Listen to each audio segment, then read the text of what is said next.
Hey everyone, and welcome to SkillCap's guide on the best graphics, sound, and interface settings for World of Warcraft PvP to give you a competitive edge on your opponents. By the end of this guide, you'll have WoW set up perfectly to ensure that you can see, hear, and control everything in the way pros do. And these settings are not just one person's opinion. We've spent countless hours researching the best pro player settings and consulted with the top players in the game to make sure the information you're about to receive is the most up-to-date and accurate as possible. Trust me, we promise you that there are some hidden settings you've never even heard of before that will give you a competitive edge. Now, we here at SkillCap release plenty of premium content every week to keep you up to date with the meta and make you a better player. So if you want to improve at WoW and take your game to the next level, make sure to subscribe and hit the bell to be notified the moment we release more premium guides just like this one. And if you're hyped for this one, let's try to get it to 2,000 likes. Alright, enough building up. Let's jump straight into it. Starting off with your graphics settings, there are surprisingly a few settings in here that are vital for PvP. First, you'll want to make sure projected textures are enabled. Without this setting, you'll be unable to see parts or in some cases entire spells which appear directly on the environment. We also suggest having your texture resolution set to at least fair to make these projected textures clearer. You can clearly see here the difference between these settings and why you may struggle to see certain things if you don't use these settings. Another super important setting is particle density, which you'll want to have at least set to good. Having this setting too low can make it impossible to see some of the most important spells in the game. For example, having this set incorrectly will make it impossible to see smoke bomb, so make sure you've got this enabled. Beyond these settings, if you find yourself struggling with low FPS, the best settings to lower are view distance and shadow quality. Next up, we're taking a look at sound. Through our research, we were shocked at how many inexperienced players we found were not utilizing sound to their advantage in WoW PvP. From interrupts to stuns, having sound enabled lets you hear when some of the most crucial spells your opponents have are used. To make it easier for you to hear, you'll want to enable sound and then manually increase it while lowering music, ambience, and dialogue. You should also disable error speech to prevent hearing unnecessary audio files whenever you spam abilities that can't be used yet. Having your audio settings like this means you'll easily be able to hear when you've faked the mage's interrupt, grounded the paladin's hammer of justice, parried a rogue's kidney shot, and so much more. Next, we're going to go through the interface settings to make sure you've got everything set up correctly to both increase the control over your character and improve your awareness. Starting with the control settings, the big one here is sticky targeting. Enabling this simply prevents you from de-targeting your target if you click on the ground. While this may not seem important, it's entirely possible for you to be faced with this situation. For example, when utilizing double mouse click to move, an accidental left click on the ground will cause you to lose your target. Among other potential scenarios, it's just a safe bet to have this enabled. Moving down into combat, there are a handful of settings which help with both control over your character and awareness of what's happening in the game. First, you'll want to make sure target of target is enabled. This setting is vital for figuring out who a target might be casting into. We say might because you can usually only rely on this information for damage dealing spells, as crowd control is generally cast onto a focus target or with an arena 1-2-3 macro. Still though, you can rely on target of target casts to figure out who an incoming lava burst or chaos bolt might be going into. Next, loss of control alerts is a big one. This makes it significantly easier to see exactly what crowd control has been used on you and how long it's up for, ultimately helping you with your awareness. Many years ago, players actually used an add-on for this, but since Blizzard built it into the default UI, that's no longer necessary, and you'll just need to enable this setting. While both the target of target and loss of control alert settings help with improving your awareness, the next few settings assist with control over your character. First, make sure both focus cast and self-cast key are set to none. This is something we'll touch on in a future video, but you basically want these settings to prevent issues with key binding later on. The last setting you'll want here is to enable auto self-cast. This helps prevent the need to create macros to use abilities on yourself while targeting enemy players. For example, having Blessing of Freedom bound without a self-cast macro will allow you to automatically freedom yourself while targeting an enemy if you have auto self-cast enabled. There's just one major downside we need to mention here though, and that's when playing with a priest on your team. This is because if a priest uses mind control on your target as you attempt to utilize the auto self-cast,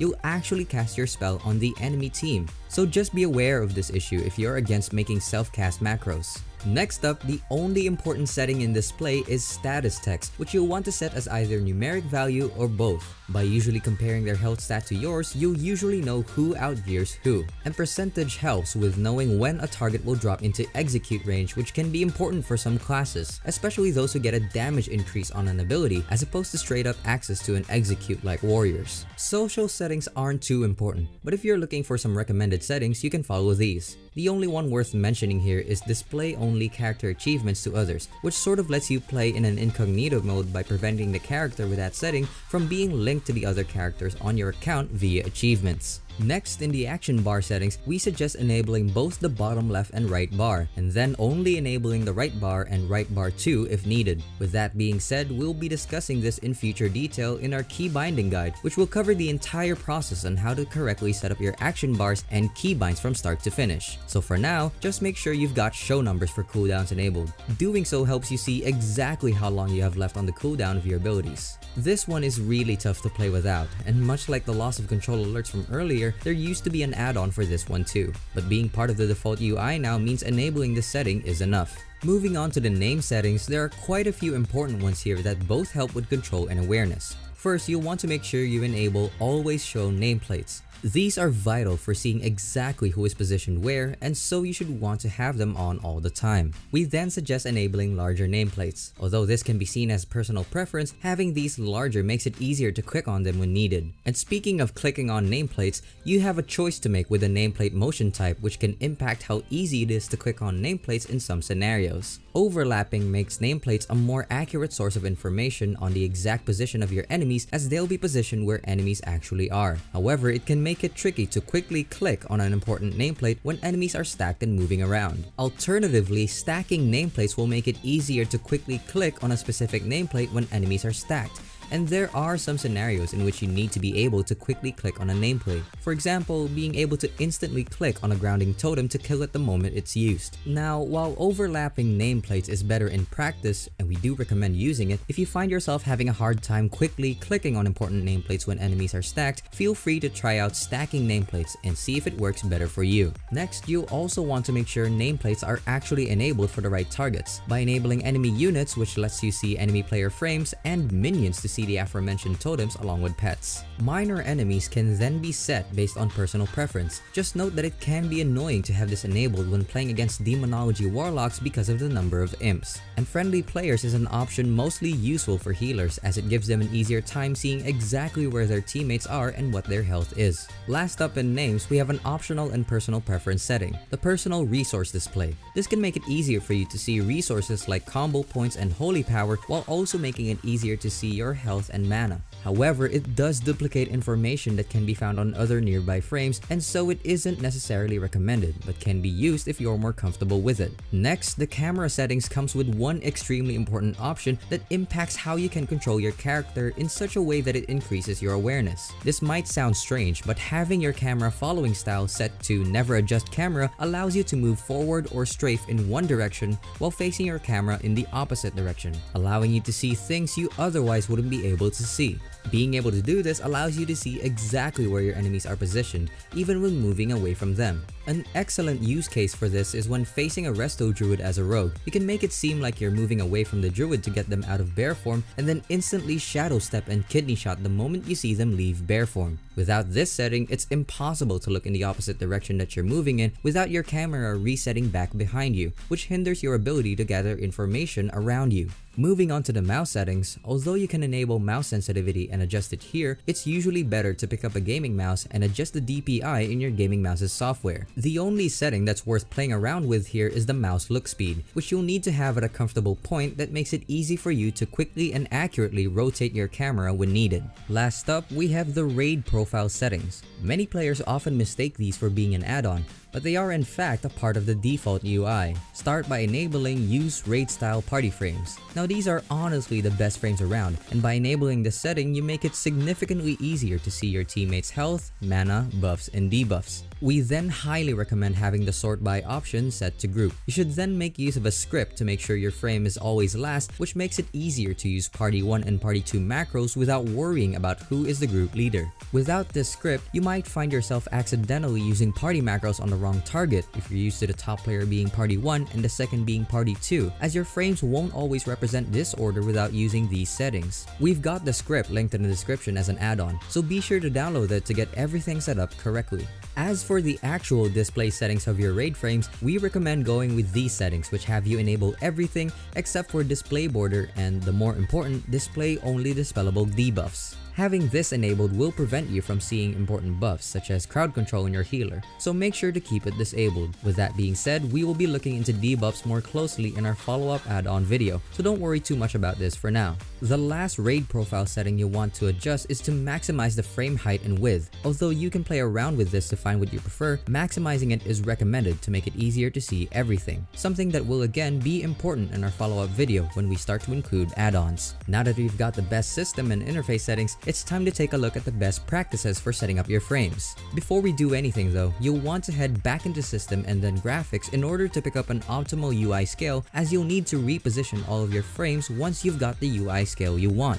So what does the UI scale do? Well, it allows you to increase the size of all frames, most importantly your unit frames, buff frame, and action bars. Doing so makes it easier to see the information you need to see at a glance. We recommend going with a 9.0 UI scale on a standard 22 to 24 inch monitor with a 1920 by 1080 resolution, but you can feel free to set this to whatever feels good. The only thing that matters is that you can easily see things like buffs and debuffs on your frames. Really, the only thing you need to avoid here is having a low UI scale on a large monitor. That is definitely a no-go, as you will struggle to quickly get the information you need. After deciding on your UI scale, we're actually gonna have you download the add-on Leatrix Plus. Now, we did say our follow-up guide is gonna be all about getting you set up with the best and most important add-ons for PvP. However, you'll want to grab Leatrix Plus early on for a handful of quality of life changes that prevent the need to use scripts, including having this add-on manage the position of most of your frames across all characters, meaning you'll only have to move them around once. After downloading Leatrix Plus,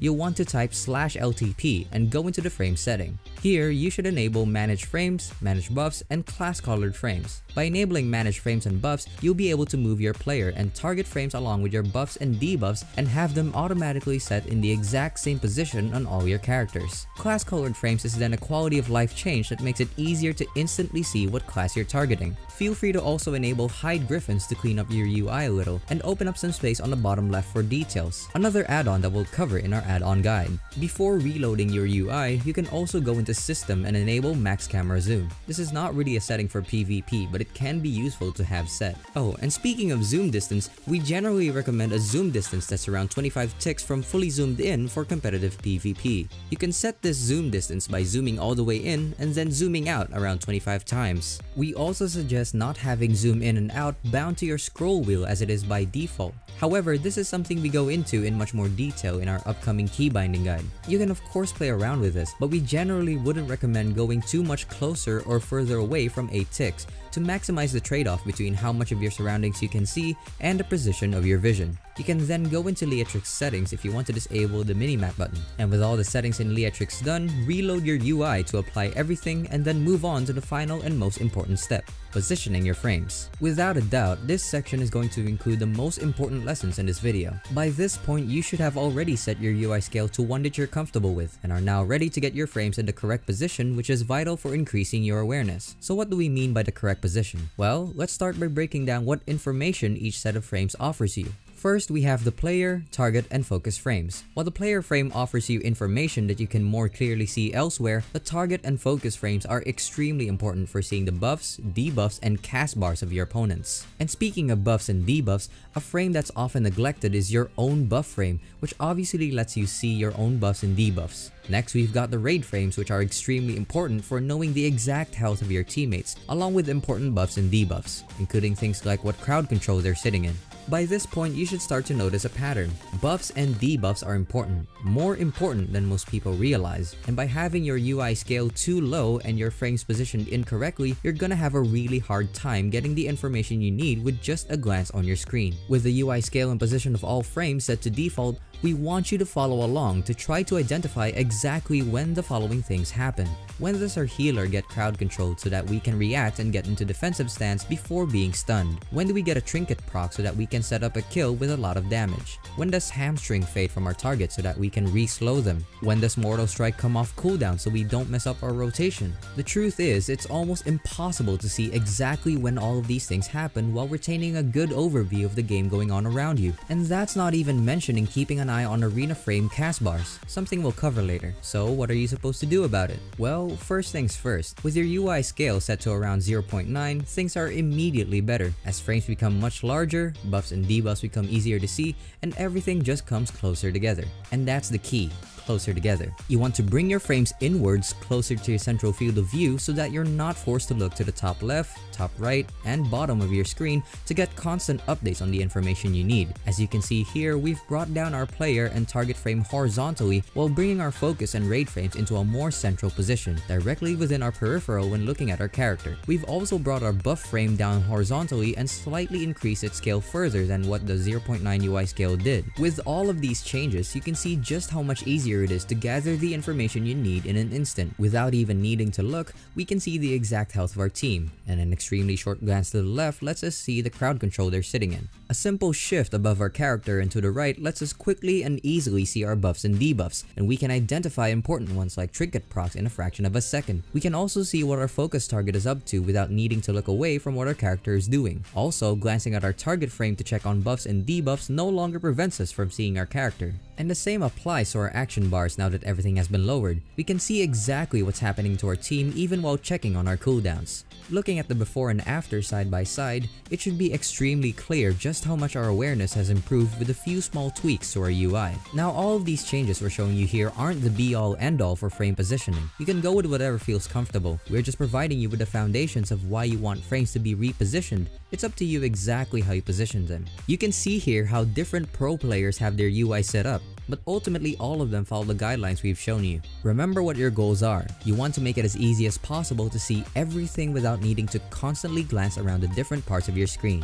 The last bit of your interface that you'll want to manage the position of are your arena frames. Now, we mentioned earlier that you need to keep track of arena cast bars, along with a few other things that a couple add-ons will help you achieve. We'll be covering this in further detail in our follow-up must-have PvP add-ons guide, but for now, a general rule of thumb is to position your arena frames horizontally across from your raid frames. Doing so lets you mirror what you achieve with bringing your raid frames into that horizontal position across from your character. Without even needing to look, you can see arena cast bars, and a quick glance lets you gather important information such as trinket cooldowns and diminishing returns. And for those of you wondering, we're using the add-on E-Align to get everything nice and symmetrical. Now, before we move on, some of you may be a little overwhelmed at the number of things we're saying you need to be aware of. And that's okay. We've got an upcoming guide all about awareness that will help those of you who are struggling to figure out where and when you should be looking at certain parts of your screen and help overcome the dreaded state of tunnel visioning. Alright, before we leave you, there's actually one more setting we're gonna have you change. Remember at the start of the video when we promised there's some hidden settings you haven't heard of before? Well, this final tip is likely to be one of those. The custom lag tolerance or spell queue window is a hidden setting in WoW which has a default value that is quite high for rated PvP, especially for melee. Start by typing in the command you see on the screen, which is linked in the description. This will show you what your spell queue window is currently set to and will usually be the default value of 400. Without going into too much detail, this setting essentially changes the window in which you have to queue your next ability for. Although this is relatively high, it can be great for casters. It ultimately leads to less responsive gameplay, which can be a problem especially for casters with very interactive rotations. Assuming you have around 20 MS, we suggest going with a spell queue of 120 by using the command on the screen, which will also be linked in the description. You can of course modify this number to get what feels best for you, but setting your spell queue window to around 100 MS higher than your latency feels like the perfect setting for most. And we promise you, once you've got the right spell queue window set, you'll find your gameplay becomes much more responsive and lets you react faster to whatever is happening in your games. Now, on the flip side, you may be wondering why you wouldn't want to have this set to 0 for the absolute most responsive gameplay? And while that's a great question, the answer is simple. Without the ability to queue the next ability, you'll always find yourself leaving gaps in your rotation. This is illustrated best during a Subtlety Rogue's Shadowlands. With your custom lag tolerance set to 0, you'll be unable to use 3 globals in between 2 cheap shots without leaving a gap. As you can see here, after cheap shot is used, we use Shadow Strike into eviscerate and then a March for Death eviscerate. Attempting to then follow up the first cheap shot with a second one leaves a gap in between the 2 cheap shots, which is obviously something you want to avoid at all costs. However, once we set the custom lag tolerance to be 100 ms higher than our latency, 120 in this case, we're able to easily execute the same rotation without leaving a gap in between the 2 cheap shots. Before we leave you, make sure you come back for our follow-up guide on the most important add-ons, which will get you set up with everything the pros use to gain an edge over their opponents in competitive PvP. And guys, we here at SkillCapped put a ton of work into guides like these to make sure we provide you with the most up-to-date and accurate information you won't find anywhere else. So if you'd like to support the channel, make sure to subscribe and hit the bell to be notified the moment we release more premium guides just like this one. That's gonna do it for this one. Thanks for watching and we'll see you next time.